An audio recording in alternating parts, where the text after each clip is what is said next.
Thanks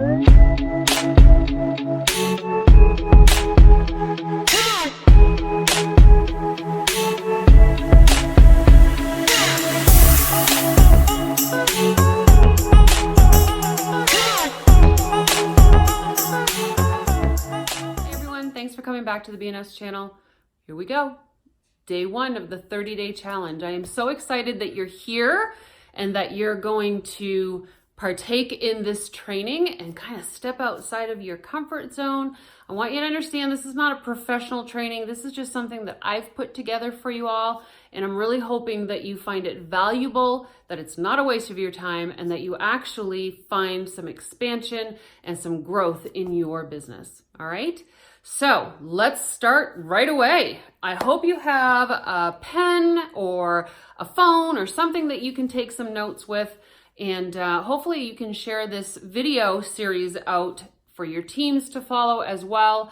And it's always going to be here for replay so that you can come back to it at any time. How exciting is that? All right. So let's kind of do a little bit of an overview of what it is that we're going to be discussing and how it's going to play out in the following weeks. All right, you ready? So week 1 is going to be about preparation. All right, preparation in regards to your business, and we'll get into that today. All right, the second training series or the second week is going to be discussing launch or relaunch of your business. Week 3 is going to be about party plans. Week 4 is going to be about sponsorships, and week 5 is going to be about communication and leading your teams. Okay, so hopefully all of those things above will have happened, and by the time we get to week 5, we're going to be leading a team. We actually are going to have a bonus week, and so just be prepared that this could last a little bit longer than the 5 weeks. And the bonus week is going to be about replication. And I think it's super important because that's what's going to perpetuate the success in our business. All right. So week 1, here we are. We're in preparation mode. What does preparation mean? Preparation means that you need to get a plan together. Make sure you understand what you're doing and why you're doing it. Preparation means that you are setting yourself up for success. Doing this 30-day challenge is a version of preparation, all right? So preparation in the essence of business, usually when you're talking about corporate businesses, talks about business plans, right? People put business plans together to either get a loan or to get employees or to get space or whatever it is that they're trying to accomplish in their business. They put a plan together for it. We should be no different. Direct sales should be no different. We should be putting together a business plan. What is in a business plan? A business plan is our projection of what we want in a business, how we're going to get there, and what the proposed outcome is going to be, okay? A lot of people have a hard time doing business plans, including myself. Why? Because it is very hard to guess where your business is going to be in 5 years, right? Unless you have some tracking to go by. Now, this business, direct sales business in Scentsy, has been around since 2004. There's a track record out there. So you need to make sure that in your preparation that you're talking to people that have been in the business for a while, you are getting numbers from them, you're getting an understanding of how their business has run, and collectively gather more than one, because we're not going to be doing a comparison. We're not going to compare ourselves to these people. We're going to collaborate that information and give ourselves something to go by in order to get ourselves to a plan to show us what's going to happen in the future. Okay. So some of the things that you want to make sure that you are preparing or adding to your business plan is how much of an investment, how much do I need to put into this business in order for it to be successful? Here are some key points. Now, this is not something that you have to go by the book. Okay, these are suggestions, and remember, this is just coming from me. This is not a professional. I'm not a taxpayer, an auditor. I'm not a accountant. But these are some things that you could potentially go by that will give you an idea of where you need to set yourself up. Okay, so the first investment typically with a direct sales business is what? Our starter kit. Okay, so our first investment is going to be the starter kit. That's going to be the first entry in your business plan. The next thing that you're going to want to do is determine how much money do you need to put into or reinvest into your business on a monthly basis. Direct sales, at least my business, we get paid once a month. So we need to calculate that monthly income and then determine how much of that income is going to get put back into the business, okay? Most plans that I've ever seen talk about a 10% reinvestment. A 10% reinvestment means that you're going to take 10% of what you make and reinvest it back into your business, whether it's for supplies, whether it's catalogs, order forms, bags, pens, paper for your printer, that sort of thing, okay? It could be product that you are purchasing or getting in order to do events, that sort of thing, okay? Again, so we need to know what our investment is going to be initially and then what we're going to reinvest along the way. Now, the reinvestment part of it is really going to determine on what type of business you're going to run. Okay, I'm going to use my business as an example. If you are primarily going to be doing home parties, your primary investment of your kit cost is really, as long as the kit has what you need in it, is all that you need for a primary investment and even for reinvesting. Because doing home parties is a very low overhead. There is no overhead other than your own office and your vehicle.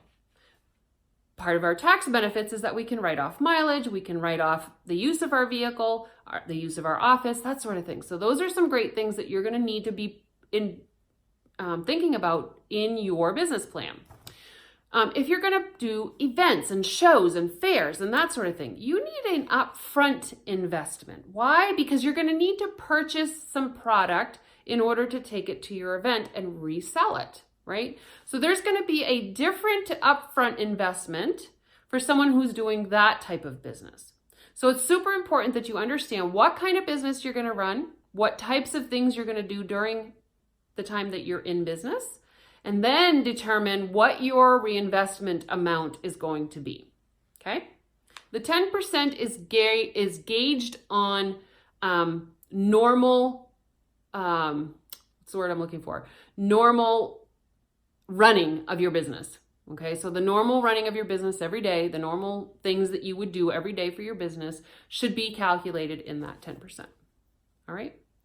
So there's your initial part of your plan. Let's talk about the investment and then let's talk about the reinvestments. And then the next part was determining what kind of a business do we want to have? Are we going to be doing primarily home parties? Are we going to be doing fairs and shows? Are we going to be doing fundraisers? What type of business are we going to be having? That needs to be in your business plan. The other thing that you need to prepare and understand is how your business runs, whether in the tax bracket thing. Is it a 1099? Are you working for a company? What are you doing? In my case, it's a 1099. We get a 1099 at the end of the year, which means I need to track all of my expenses, all of them, so that I can put it back into my tax return at the end of the year, okay? You're also gonna wanna talk or think about, maybe talk to an accountant about it, how much taxes how much money do you need to pay or put away for your taxes? Are you going to pay them quarterly? Are you going to pay them all at the end of the year? These are other things that you want to do in your preparation business plan, okay? The other thing is, who's going to be involved? How much time are you going to spend in it? And then understanding and knowing what your business is. Those are the super important parts of preparation in your business, preparing your business, okay? So the business plan is going to be fairly vital to your success. And the reason is because you're putting it down on paper, you're understanding where you are now, where you want to be, what your goals are, right? And those are all included in your business plan. So now that we have an understanding of the money aspect and what we need to invest and reinvest, now we need to determine what we're doing and how we're doing it, but what is our goal? What do we want to take what we're doing, and where do we want to bring that? Where does it go from here? Okay. So these are the things that in preparation aren't necessarily going to be in your business plan, but you really need to invest time into figuring these things out. You need to have some goals. You need to set yourself some goals, whether it's a title goal, whether it's a monetary goal, whether it's a family goal, okay? Setting up your goals is going to be very important. But the only way that you can set up your goals is if you understand why you're doing it in the first place, okay? So if you've ever seen my training, then you're going to understand what's next. You need to know and understand and become one with your why. Because ultimately, if you don't have that in place, none of the rest of the training is going to even matter. Do you know why it's not going to matter? Because you're not going to be mentally invested in what you're doing. We can be monetarily invested in lots of things and not finish them, right? How many times we buy food and we don't finish what's on our plate? I know that seems like a weird comparison, but is that not the truth? There are many things that we pay for that we don't finish, that we don't use. And so understanding your why and knowing why you're doing what you're doing is going to be the crux, the foundation, the basis of everything else that you do in your business. So if you're a new consultant, then this is the most perfect time for you to determine what your why is. If you're an older seasoned consultant and you don't have a why, then right now is the best time to figure out what your why is. There are some key things I want you to remember. Your why is not a person, place, or thing. Those are your goals. Obtaining person, place, or thing is a goal. Your why is an emotion. It's a feeling. It's something that will enlighten you internally. And it is about you and nobody else. You cannot have a why for somebody else. Sorry about the barking. You cannot have somebody else's why. You cannot have a why that is about somebody else. Can it include somebody else? Sure, if that's part of how you feel. If you're in a partnership or your children or whatever, you can have them be part of it, but it can't be the why. Okay?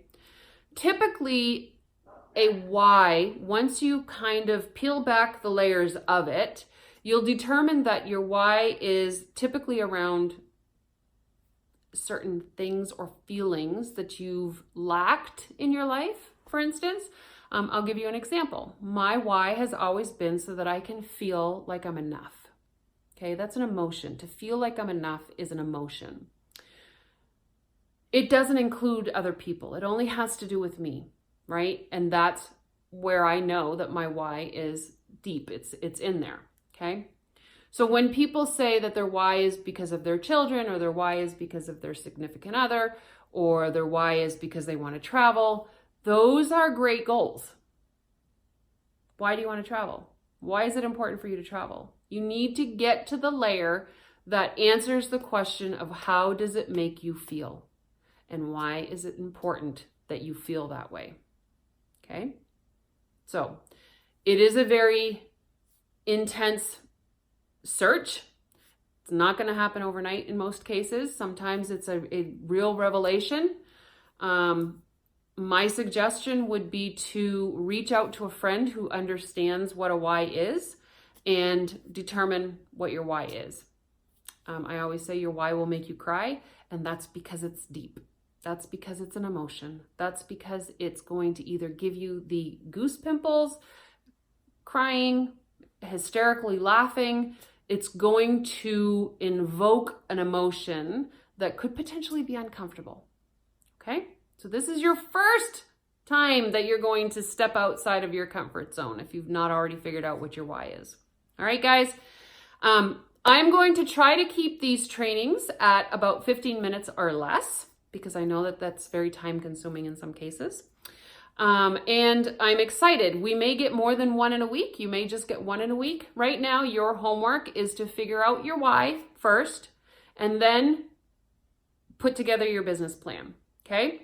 I will come on next week because today is a Thursday, so we want to make sure that we get all the weeks in there. So next week I will come back to you guys with a follow-up to this and start our next topic as well. Okay, so remember that this is our 30-day challenge, and the only way that it can challenge you is if you accept the challenge. All right. I've said this before, we can learn till we're blue in the face, but if we don't take that information and apply it into our business, it's going to be for naught. All right. So thank you for joining me on this first video of many in the next 30 days or so. And good luck on your homework, and I will see you on the next video. Bye now.